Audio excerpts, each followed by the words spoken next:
Hello students, my self Monika Bhalla. बच्चों, आज मैं आपको पाठ 6 पढ़ा रही हूँ। पाठ का नाम है अन्याय के विरोध में। लेखक का नाम है अंतोन चेखव। बच्चों, अंतोन चेखव की प्रस्तुत कहानी का सीधा सा संदेश है कि स्वयं को भला दिखाने के उपक्रम में दब्बू और बोधा बने रहना कदापि उचित नहीं होता। अन्याय का प्रतिवाद तो होना ही चाहिए। आइए कहानी शुरू करते हैं। कुछ दिन पहले की बात है। मैंने अपने बच्चों की गवर्नेंस जूलिया को अपने पढ़ने के कमरे में बुलाया और कहा, बैठो जूलिया, मैंने तुम्हारी तनख्वाह का हिसाब करना चाहता हूँ।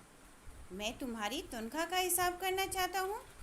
मेरे ख्याल से तुम्हें पैसे की ज़रूरत होगी और जितना मैं तुम्हें अब तक जान सका हूँ, मुझे लगता है तुम अपने आप को कभी पैसे मांगोगे नहीं, इसलिए मैं खुद ही तुम्हें पैसे देना चाह रहा हूँ।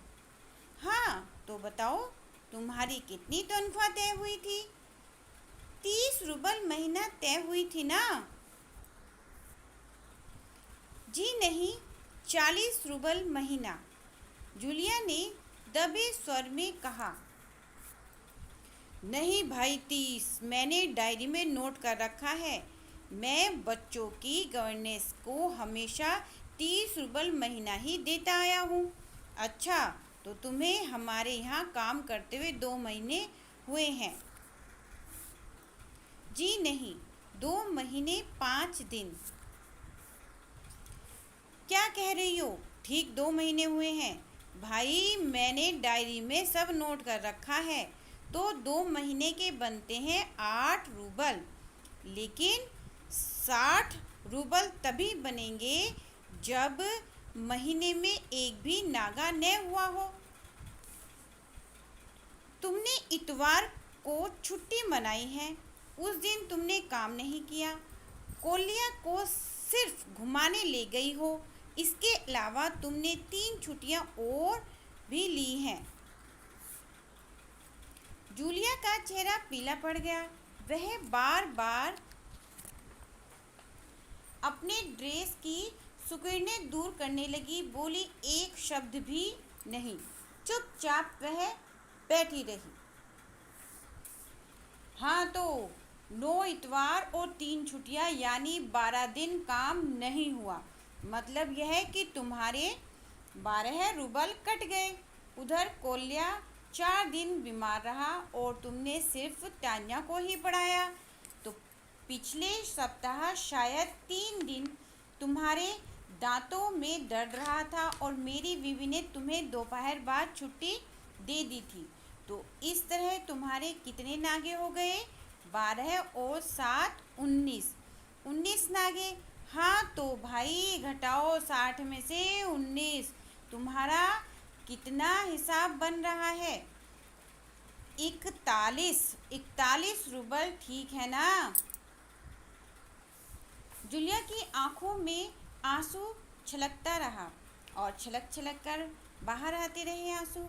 उसने धीरे से खांसा, उसके बाद अपनी नाक पोंछते हुए, लेकिन उसे मुंह में एक शब्द भी नहीं निकाला। वह चुपचाप बैठी रही।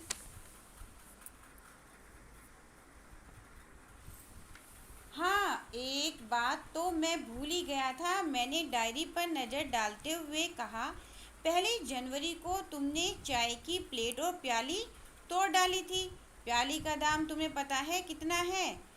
मेरी किस्मत में तो हमेशा नुकसान उठाना ही बदा है। चलो, मैं उसके 2 रूबल ही काटूंगा। अब देखो, तुम्हें अपने काम पर ठीक से ध्यान देना चाहिए ना।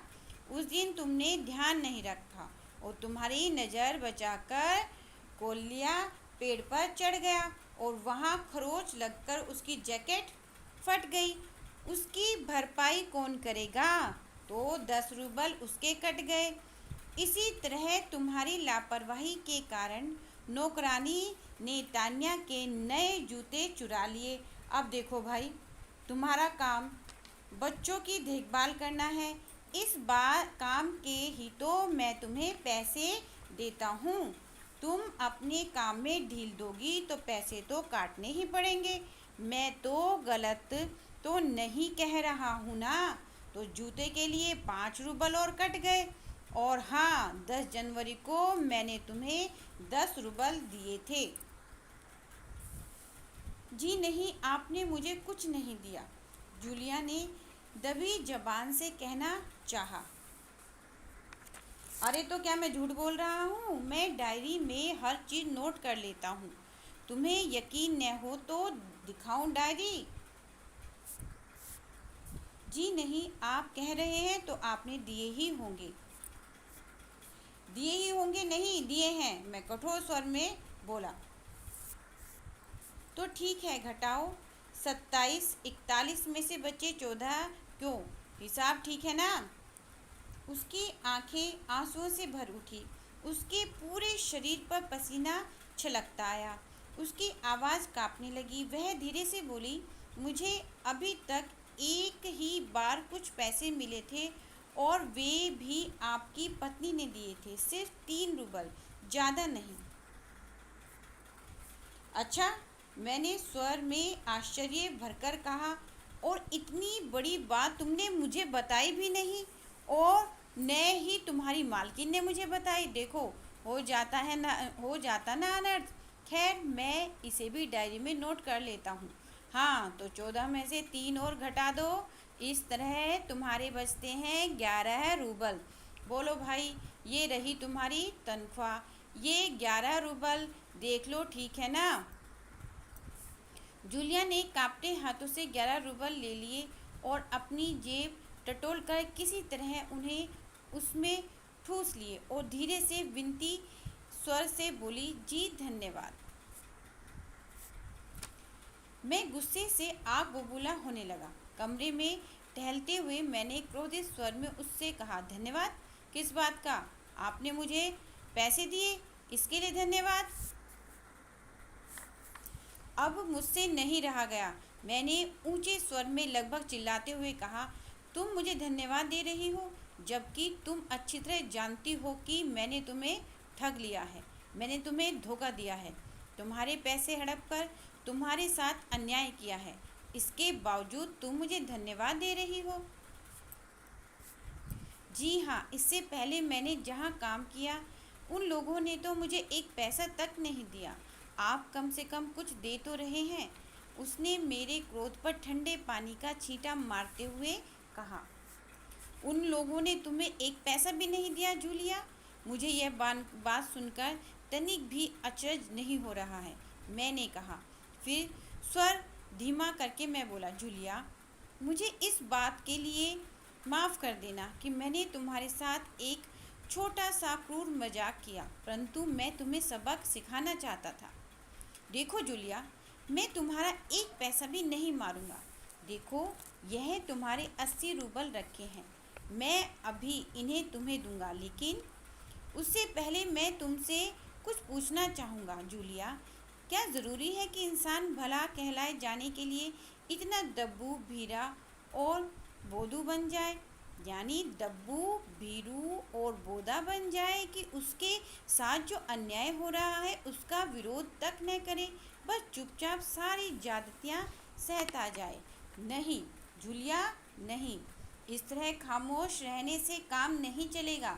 अपने अस्तित्व को बनाए रखने के लिए तुम्हें कठोर, निर्भय और हृदयहीन संसार से लड़ना होगा। अपने दांतों और पंजों के साथ लड़ना होगा, पूरी ताकत के साथ। मत भूलो जूलिया कि संसार में दब्बू और भीरू लोगों के लिए कोई जगह नहीं है, कोई जगह नहीं है।